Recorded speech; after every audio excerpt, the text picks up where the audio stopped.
Salutare, prieteni, și bine ați venit! E interesant să vezi ce se întâmplă cu un model atât de important pentru Volkswagen, cum este Tiguanul, la a doua generație. Pentru că Tiguanul încă mai împărțea limbajul de design cu Golf 5, deci avea disperată nevoie de un facelift. Haideți să vedem despre ce este vorba.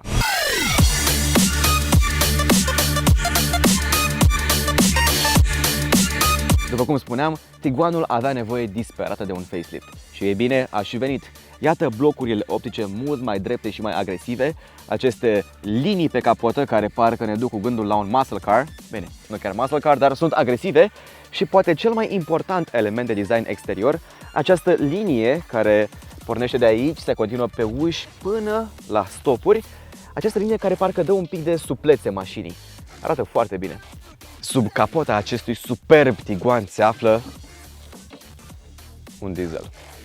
Un diesel de 2 litri și 150 de cai putere, care, sincer să fiu, își face treaba exact cum ar trebui să și-o facă. Adică este eficient și ne-a ajutat să ajungem aici. Noi nu suntem chiar pe drumuri mult circulate, după cum vă dați seama. Deci, și-a făcut treaba până acum.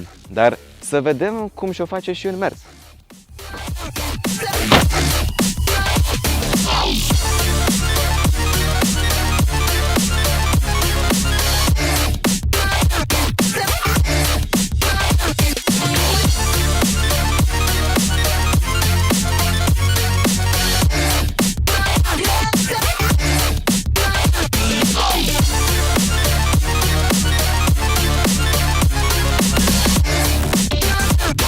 În mers, Tiguanul este foarte ușor de condus, pentru că motorul acesta, diesel de 2 litri, te ascultă atunci când vrei, dar dacă vrei să faci o depășire eficientă, va trebui să apeși pedala la fund, chiar dacă aici, în Mode Selection, există și un buton sport, ca să zic așa. Deci, oricum ar fi, va trebui să accelerezi la maximum dacă vrei cel mai mult de la acest motor. Dar, Tiguanul are și un as în mânecă. Este un crossover care știe foarte bine să meargă și off-road, pentru că aici, la Mode Selection, pe lângă Snow, Normal, avem și modul off-road. Și credeți-mă, în modul off-road, mașina asta chiar are niște pertinențe pe care nu le crede. Pentru că de obicei, crossoverurile nu prea merg pe off-road, ci pur și simplu merg pe asfalt și din când în când mai urcă câte o bordură. Dar nu, Tiguanul urcă mai mult decât borduri.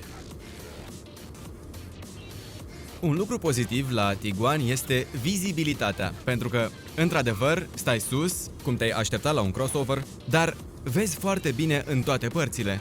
Și lucrul ăsta, în ultima vreme, adică vizibilitatea, a devenit mai mult un moft, pentru că mașinile sunt mai mult, de fapt, producătorii auto sunt mai mult concentrați pe designul mașinii.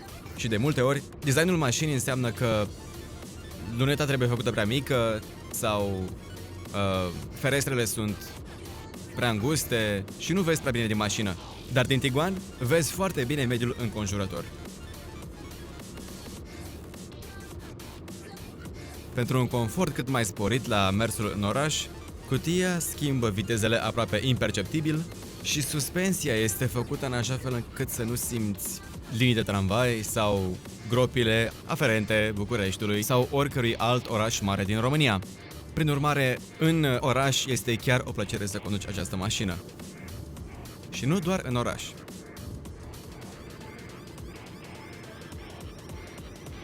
Pentru că Tiguanul trebuie să le facă pe toate și trebuie să le facă bine și consumul trebuie să fie cât mai bun cu putință. În cazul de față, noi acum suntem la 8,6 litri pe 100 de kilometri. Dar, ce-i drept, am și făcut un pic de off-road cu mașina, deci am mers mai mult în treaptă inferioară, am și mers un pic mai repede cu ea, deci cred că va mai dura un pic până se va așeza consumul și vă voi putea comunica un consum real. Cu siguranță consumul va fi pus în articolul de pe site, veți avea un link către articol în descrierea acestui video și, dacă nu este acolo articolul, atunci întrebați-mă în comentarii.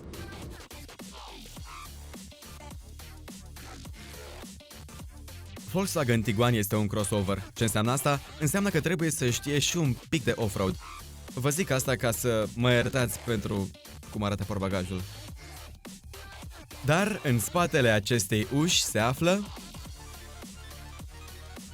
destul de mult spațiu. Noi avem aici tot echipamentul nostru pentru filmarea de azi și chiar un ghiozdan în plus și dacă le-am și organizat un pic ar fi chiar mai mult loc.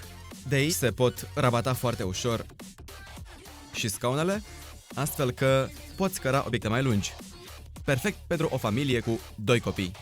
În spate e destul de mult loc pentru chiar 3 adulți. Da, chiar și al 3-lea adult, cel care stă în mijloc, are destul loc și nu va da cu capul de tavanul mașinii. Este foarte mult loc la cap și destul de mult loc la genunchi. Cei care stau în spatele locurilor din față, fiecare are la îndemână câte o măsuță care se blochează foarte ușor și cu un suport pentru pahare. Deci la drumuri lungi poți mânca exact ca în avion. De asemenea, pe mijloc aici există o gură de ventilație pentru aerul condiționat și o priză de 12 V. Ce mai? E chiar confortabil în spate. Materialele folosite la interior sunt, cum vă așteptați, de bună calitate, ca în orice altă mașină din concernul Volkswagen din ultimii 10-15 ani. Materialele sunt foarte plăcute la atingere și cred că nu există pe nicăieri aici pe unde să pui mâna unde să fie plastic dur. Doar aici pe consola centrală, dar e de așteptat, aceasta e o suprafață care trebuie să sufere un pic mai mult, dar e un plastic foarte, foarte dur. De asemenea, fiind o mașină practică, avem o grămadă de spații de stocare. Aici în uși, chiar și aici în bord, este un spațiu de stocare nu foarte adânc, dar destul pentru a pune un portofel, spre exemplu. Există aici unul unde poți pune telefonul și există aici un spațiu de stocare unde sunt cele mai ingenioase suporturi de pahare pe care eu le-am văzut până acum. Sistemul de infotainment este foarte ușor de folosit, având comenzi rapide către funcțiile principale, cum ar fi radio, în care suntem acum, media, putem conecta un dispozitiv Bluetooth sau un USB sau chiar un card SD, phone, funcție de telefon, comanda vocală, navigație, informații despre trafic, dar acest sistem nu funcționează în România, informații despre mașină, despre consum și alte informații și meniul principal. Din acest meniu, dacă avem și extra opțiunea de Apple CarPlay și Android Auto, o putem selecta de aici.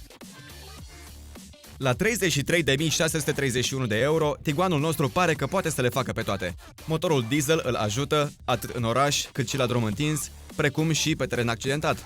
După cum puteți vedea, mașina noastră a văzut câteva coclauri și nu ne-am simțit deloc în nesiguranță atunci când mergeam cu ea pe teren accidentat.